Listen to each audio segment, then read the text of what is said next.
I had just stacked the last piece of firewood when the piercing cry of sirens tore through the mountain air. That sound didn't belong here, not in the quiet, pine-shrouded hills where my cabin stood like a secret. Jasper, my shepherd mix, froze mid-step, ears stiff, eyes locked on the gravel road leading down to my property. I wiped the sweat off my brow, stepped onto the porch, and squinted against the golden sting of the late afternoon sun. That's when I saw her, Marjorie Bennett, the self-proclaimed queen of our so-called Mountain Estates HOA. She was planted at the edge of my driveway in a blinding floral jacket, waving her arms with the authority of a traffic cop. Behind her, 2 police SUVs slid to a stop, red and blue lights flashing across the pines. "What's going on?"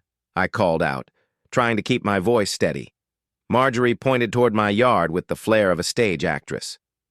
"Officers, that man is in violation of community regulations." Then, lowering her voice, though not nearly enough, she added, "I don't think he even owns this place." I almost laughed. "Marjorie, I've lived here for 8 years. One of the officers, a tall man with mirrored sunglasses and a clipped voice, approached. "Sir, we got a call about trespassing and property damage." "Property damage?" I blinked, stunned. "This is my cabin, my yard. I built that shed myself. What damage?" Marjorie stepped forward like she'd been waiting for her cue. "The HOA clearly states all outbuildings must be approved. That," she gestured sharply at my new cedar shed, "was not." The officer's face was unreadable. "Sir, do you have proof of ownership?" I sighed, nodding toward the cabin. "Deeds inside. But before we waste any more of your time, you might want to hear the whole story, because this isn't just about a shed." For weeks, I'd been finding strange notes shoved under my door, warnings for leaving my porch light on past 10, for not trimming the grass just so. Marjorie even showed up uninvited once to inspect my gutters. I ignored her, assuming she'd move on to another poor soul. "I was wrong," Jasper barked, sharp and sudden, and I caught the way Marjorie flinched. But there was something else. Her eyes darted to the shed for just a second, and in that flicker I saw panic. The officer nodded once. "Let's see that deed." I led him to the porch, his boots creaking across the weathered planks. Inside, I pulled the folded paper from the top drawer of my desk. He studied it, scanned the signatures, then finally nodded. "Looks valid. 8 years here, no issues until recently?" "Until she started her campaign," I said quietly. Through the window, I saw Marjorie standing stiff by her SUV, arms locked across her chest, eyes tracking every movement. The younger officer scribbled notes as she talked, her voice sharp and full of self-importance. The taller cop handed back the deed. "I'll let my partner know." We stepped outside just in time to hear Marjorie's next accusation.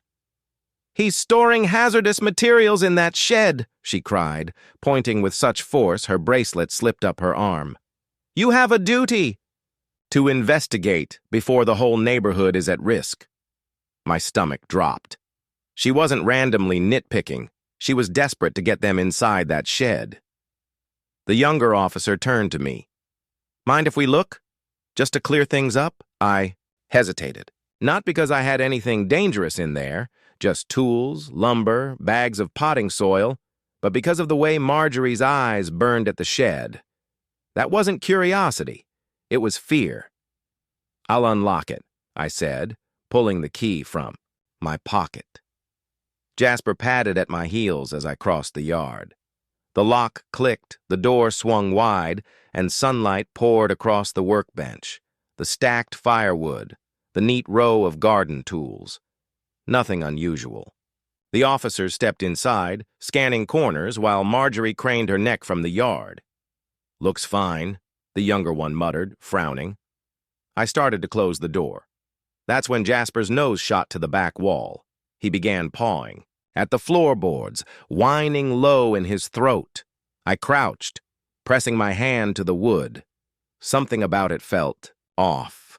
One of the boards shifted under my hand, loose. The officers traded a look, and the older one spoke carefully. "Sir, mind if we lift that?"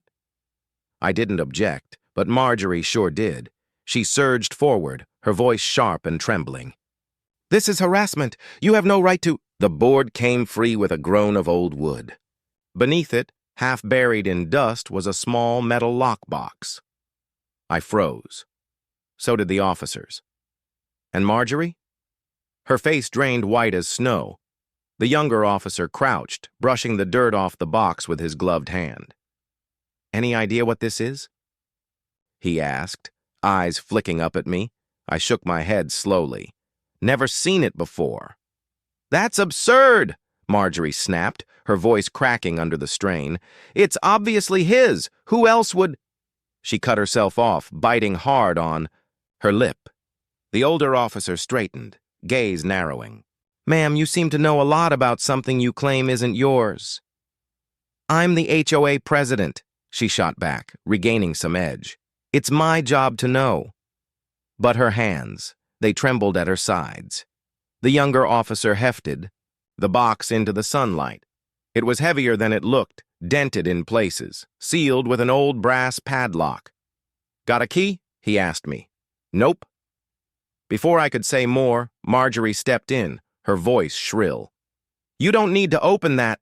It's probably just—" "Ma'am." The older officer cut her off, firm and calm. "Please step back." I watched as the younger one pulled out a lockpick kit. In less than a minute, the padlock gave a soft click.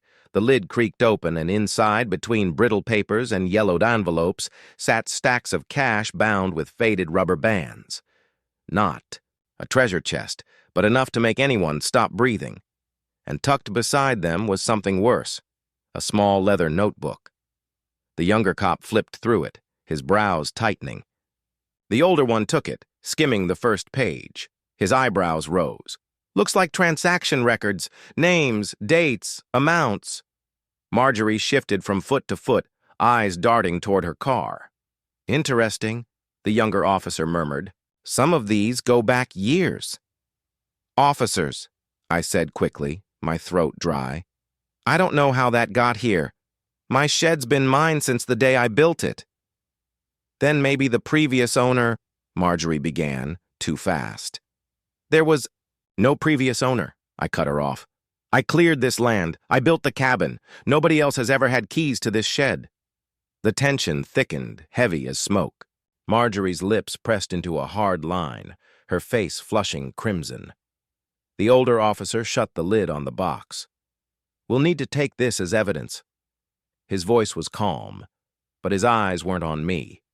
They were locked on her.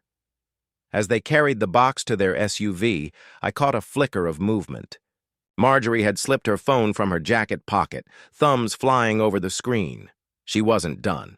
She was already making her next move. Her voice cut through the mountain air, pitched loud enough for half the valley to hear. "You're making a mistake. He planted that box. This is harassment against a respected HOA president." The younger officer glanced at his partner, unimpressed. "Ma'am, you've made multiple accusations today, and so far none have held up." But Marjorie wasn't talking to them anymore. She was talking into her phone. "Yes, I'm at the cabin now," she snapped. "Bring the board members, all of them, and hurry." She ended the call without another word. I leaned toward the older officer, muttering low. "She's calling reinforcements." He gave the barest nod, eyes narrowing. "Then let's just stay calm." 15 minutes later, the crunch of tires on gravel echoed through the trees. 3 SUVs rolled up, spitting out 4 people dressed like they belonged in a manicured cul-de-sac, not the wilderness. They gathered around Marjorie, who launched into her retelling with the flair of a courtroom attorney. "He's been hostile from day one," she declared, throwing her arm toward me. "He refuses to follow HOA guidelines, builds illegal structures, and now we've uncovered evidence of financial crimes." One of the board members, a tall, silver-haired man with the air of entitlement carved into his face, stepped forward. "Sir, under our bylaws, we have the authority to inspect." "Not without a warrant," the older officer cut in smoothly. The man bristled. "We don't need—" "Yes, you do." the older officer cut in, his voice sharp, leaving no room for argument. The younger cop had been standing quietly off to the side, scrolling on his tablet. Suddenly, he froze. Boss? You're going to want to see this?" He turned the screen toward us. A database search glowed on the display. Public records, case files. And there it was, clear as daylight. A long string of complaints, lawsuits, and even a court ruling against Marjorie Bennett for misappropriating HOA funds. The older officer's eyes hardened. "Ma'am, care to explain this?" For the first time all day, Marjorie's confidence cracked. "Those were misunderstandings," she stammered. But her own board members were already exchanging uneasy looks, their faith slipping away. The younger officer stepped closer, flipping the leather notebook back open. "Funny thing, some of the names in this match names from your file? Same pattern, same amounts?" The air went still. Even the breeze through the pines seemed to pause. And in that silence, the truth hit me like a stone. Marjorie hadn't dragged the police here to protect her community. She had done it to protect herself from whatever secrets were buried in that lockbox. And now, her own trap was snapping shut. Her mouth opened, then closed again. The board. Members began whispering in urgent tones, their glances sharp. Not at me anymore, but at her. "Ma'am," the older officer said evenly, "we're going to need you to step over here." Marjorie let out a brittle laugh. "Oh, please, this is ridiculous. He's the one you should be—" "Ma'am," the younger officer interrupted firmly, "your name appears directly in connection with several of these entries. The cash, amounts in that box, match those transactions exactly. That's not coincidence." The silver-haired board member, the one who had stood so confidently at her side minutes earlier, stepped forward. His voice was icy. "Marjorie, did you put that box in his shed?" Her face drained. "No! Why would I—" She stopped abruptly, her eyes darting toward me, like a cornered animal searching for an escape route. The older officer folded his arms. "The shed floorboards show recent disturbance. That box has dust on the lid, but none beneath it. Which means it was planted here recently. Forensics will confirm, but—" He let the words trail, heavy with certainty. "You can't prove—" Her voice cracked.